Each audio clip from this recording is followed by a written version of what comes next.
As basic survival in Ukraine grows increasingly precarious, civilian evacuation efforts largely sputtered Wednesday across a country battered by a relentless Russian assault that officials said heavily damaged a maternity hospital.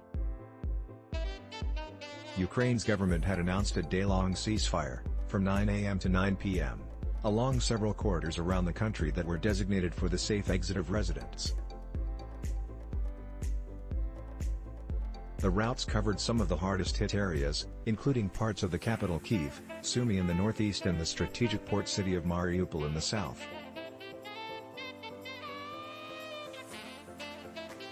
But late Wednesday afternoon, the Mariupol City Council said a Russian strike had hit a hospital complex there and caused massive damage.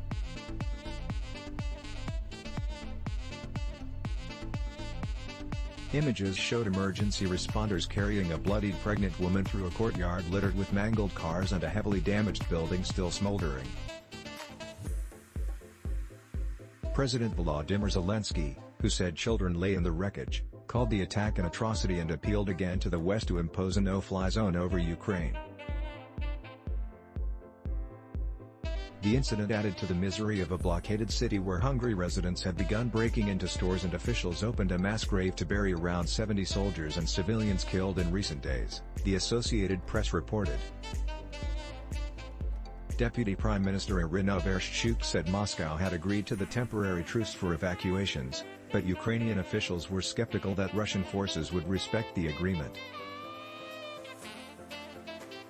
Previous ceasefire deals were effectively stillborn because of continued Russian shelling along the so-called humanitarian corridors, Ukraine says, with only the route from Sumy to the city of Poltava seeing an appreciable numbers of evacuees.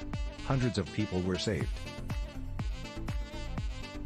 The humanitarian corridor was delivered, Zelensky said earlier Wednesday. But that's only 1% of what needs to be done.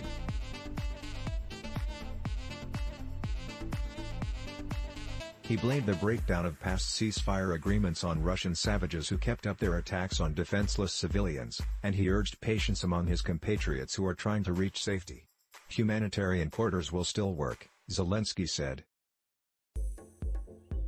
And only time separates you from freedom. Pentagon officials say Russia is now dropping dumb bombs, or unguided strikes, on Ukraine. Speaking to reporters Wednesday on the condition of anonymity, a senior U.S. defense official said it was unclear whether Russian forces were doing so intentionally or had lost their precision targeting capabilities. It's not totally clear if that is by design, said the official, who said Russia. Ukrainian officials also said Wednesday that the decommissioned Chernobyl nuclear power plant, the site of the world's worst nuclear accident, in 1986, had lost access to the power grid, forcing it to rely on backup generators.